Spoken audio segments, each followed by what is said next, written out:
Have you ever sat at a table surrounded by love, only to feel the sting of betrayal cut deeper than you could imagine? Welcome to Whispers of the Mind, where we peel back the layers of the human soul to reveal what lies beneath. Today we step into a Thanksgiving story that begins with a husband's cruel joke, a moment so shattering it could break anyone. But what if that breaking point was just the beginning of something stronger? Stay with us as we unravel a tale of deception, resilience, and the quiet whispers of the mind that turn pain into power. You won't want to miss a single second of this journey, because the truth it uncovers might just echo in your own life. Chapter 1: The Betrayal. The dining room glittered like a jewel box, a showcase of the Blake family's wealth. Crystal chandeliers dripped from the ceiling, casting a golden glow over a mahogany table groaning under the weight of Thanksgiving bounty. A roasted turkey glistening with herbs, mounds of buttery mashed potatoes, and pies promising a sweet escape. The air was thick with the scent of cinnamon and sage, a warm embrace that should have felt like home. But tonight it didn't. I sat there, olive, my fingers tracing the rim of my wine glass, the cool crystal grounding me as I tried to blend into the scene. My auburn hair spilled over my shoulders, catching the light, and my simple dress felt out of place among the tailored suits and designer gowns. Across from me, Emerson, my husband of 5 years, chatted with his mother, Eleanor, his voice smooth and detached. Eleanor's piercing blue eyes flicked toward me now and then, a silent appraisal I'd grown used to. The meal wore on, polite laughter punctuating the clink of silverware, but a knot tightened in my stomach. Something was off. Then, as the pumpkin pie made its rounds, Emerson cleared his throat, a sound that sliced through the chatter. All eyes turned to him. "Olive," he said, his tone flat, "there's something we need to discuss." He reached into his jacket and slid a manila envelope across the table. My heart stuttered as I recognized the shape of legal documents. "What is this?" I whispered, dread pooling in my chest. "Divorce papers," he replied, staring at the tablecloth like it held all the answers.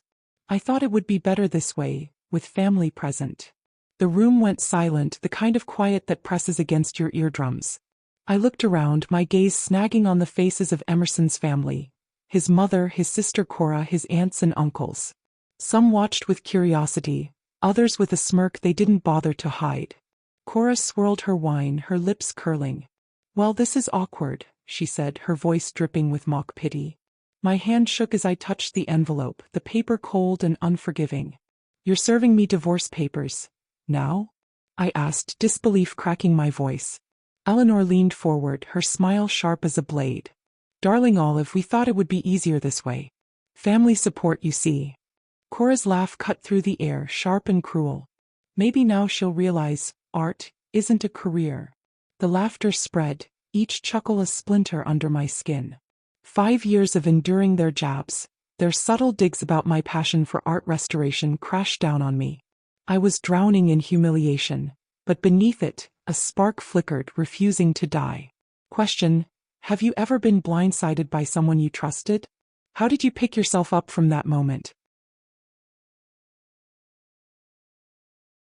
Chapter 2: The Revelation. I stood, my chair scraping the hardwood floor, the sound jarring in the stunned silence.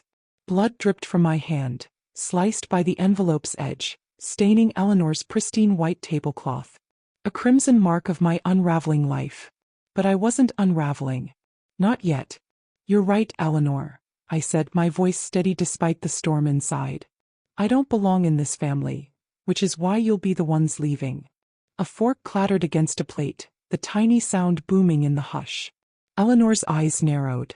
"What are you talking about?" she demanded, her composure slipping. I reached into my purse and pulled out a folded document, holding it up like a shield. "This estate, it's mine. Emerson signed it over to me last year. Too drunk to remember maybe, but I made sure it was legal."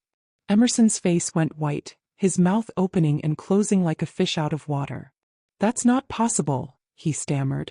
"Oh, it is," I said, a smile tugging at my lips. "So while you're all here toasting my humiliation, you might want to start packing. You're trespassing on my property." The room exploded. Eleanor shrieked, her chair toppling as she lurched to her feet. "You ungrateful little..." "Careful, Eleanor," I cut in, calm as a still lake. I'd hate to call security on my first night as owner. Cora gaped, her wine glass trembling. Emerson stared at me, shock warring with something like fear in his eyes. I felt it then, a surge of power, raw and intoxicating. 4 years they'd underestimated me, dismissed me as the quiet artist who'd never amount to anything. But I'd been paying attention, waiting. And now the tables had turned. Question: when have you turned a bad situation into a win for yourself? What did it feel like to take back control? Chapter 3: Escape and Reflection. I turned to Ally, my best friend, who'd been silent beside me, her eyes wide with awe. Mind driving me to the ER? I've cut myself, I said, lifting my bloody hand. She nodded, grabbing her coat, and we walked out of that dining room, my dining room, without a backward glance. The Blakes' shouts faded behind us, a distant echo of their crumbling empire. In Ally's car, the city lights streaked by like shooting stars, each one a reminder that life kept moving. She gripped the wheel, her knuckles white. "Are you okay?" she asked softly. I exhaled, shaky but sure. "Not yet. But I will be." I pulled the deed from my purse, smoothing it across my lap. Emerson's sloppy signature stared back at me, a relic of a night he'd probably forgotten. A night I'd turned into my lifeline. "I wasn't bluffing," I murmured, showing it to Ally. She nearly swerved off the road. "Holy crap, Olive. You own the estate." I nodded, the reality sinking in like rain on parched ground. "Yeah. And I don't know what to do with it." We drove in silence, the hum of the engine a soothing balm. Then an idea sparked, faint at first, then blazing. The Blakes had mocked my art, called it a hobby, a waste. What if I took their precious estate and made it a monument to everything they'd scorned? A gallery, maybe, for my art restoration work. My secret success they'd never bothered to see. A smile spread across my face, slow and certain. Advice: sometimes stepping away from the wreckage is the first step to rebuilding something better. What's one thing you could walk away from today to start fresh? Chapter 4: Planning the Future. At the hospital, as a doctor stitched my hand, I called Riley, my lawyer and friend. "Tell me you're finally using that deed," she said, her voice bright with hope. "That's exactly why I'm calling," I grinned.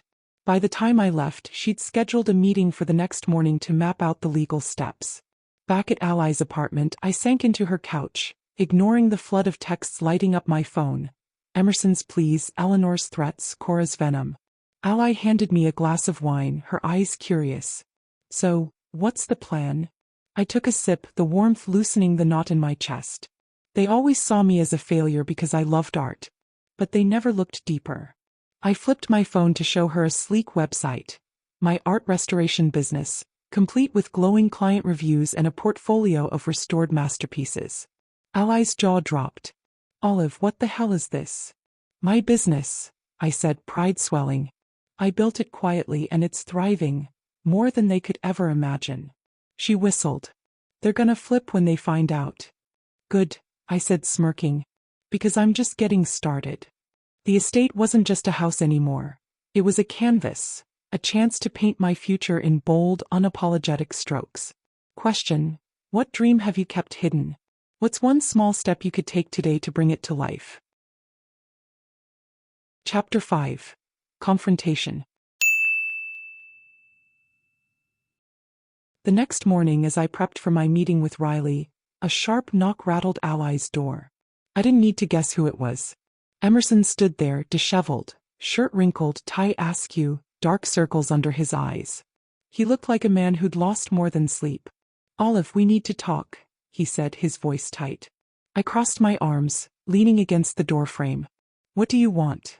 "I didn't mean for it to happen like that," he started, but I cut him off. "Save it.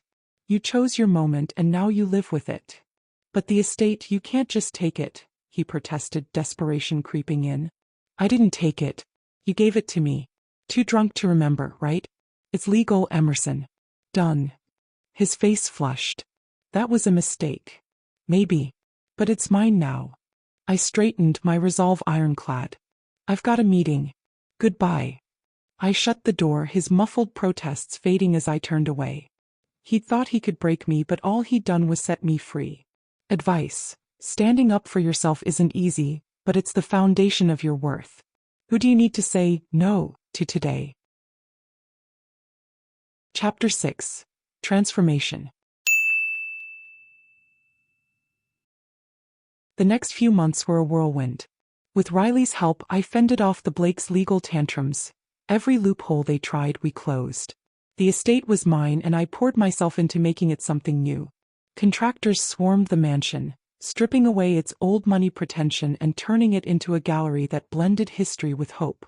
Sunlight poured through tall windows, illuminating canvases in various states of repair. My art restoration business bloomed, drawing clients from across the country. One day Francisco, my mentor, a grizzled artist with a heart of gold, visited.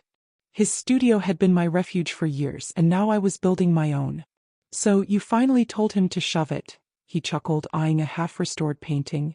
"Something like that," I said, smiling. As I worked on a delicate triptych, I traced its cracks with care. "Restoration isn't about erasing the past," I told Francisco. "It's about showing the beauty in what's been broken." He nodded, his eyes warm. "That's what you're doing here, Olive. With the art, and with yourself." The estate wasn't just a building anymore.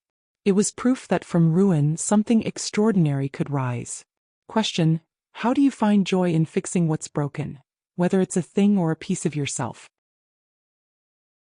Chapter 7. The Grand Opening. The grand opening was magic. The estate glowed with soft lights, jazz drifting through the air as guests mingled among the art. Chandeliers that once screamed privilege now shone on my work. Restored paintings and sculptures, each telling a story of survival. I stood in the main gallery, a large covered canvas behind me, my heart pounding with pride. "Thank you all for coming," I said, my voice carrying over the crowd. "This triptych is my story: loss, chaos, and transformation." I pulled the cloth away, revealing 3 panels: a cracked heart against stormy skies, a figure lost in a whirlwind, and a phoenix soaring toward a bright dawn. The room erupted in applause, the sound washing over me like a wave of validation. Guests swirled around me, their praise a hum in my ears. I'd turned pain into beauty, and this night, my night, was just the beginning. Question: what does success mean to you? How do you celebrate the wins that matter most? Chapter 8. Resolution. Weeks later, I was in my office sorting invoices when Ally poked her head in, grinning. "You've got visitors." I followed her to the entrance, and there they were, Emerson, Eleanor, and Cora, looking out of place among the gallery's elegance. Eleanor's fists clenched, her face a mask of fury. "We need to talk about the estate," she snapped. "There's nothing to talk about," I said, calm and firm. "It's mine." End of story. Emerson stepped forward, his eyes shadowed with regret. "Olive, maybe we can work something out." "No. You made your choice at Thanksgiving. I've made mine." Cora sneered. "You think you can just take everything?" "I didn't take it. You handed it to me, literally. Now I've got guests to tend to." Eleanor's voice followed me as I turned away. "You'll regret this." I paused, then looked back, smiling. "The only regret I have is not claiming this sooner. Enjoy the view from the outside." I walked off, their silhouettes fading behind me. Emerson's gaze lingered on the triptych as he left, a flicker of understanding in his eyes. Too late. This was my home, my triumph, and I was done looking back. Advice: letting go of what weighs you down opens the door to everything you're meant to be. What's one thing you can release today? And so, as the echoes of this Thanksgiving fade, we're left with a truth as haunting as it is empowering. The mind's whispers can guide us through even the cruelest storms. Olive's story isn't just hers. It's a mirror for us all, reflecting the strength we find when everything else falls apart. If this tale gripped your heart or sparked a flicker of recognition in your own soul, then Whispers of the Mind is where you belong. Subscribe now and join our community as we dive deeper into the mysteries of human emotion and resilience. Don't leave yet. The next story might just be the whisper you've been waiting to hear.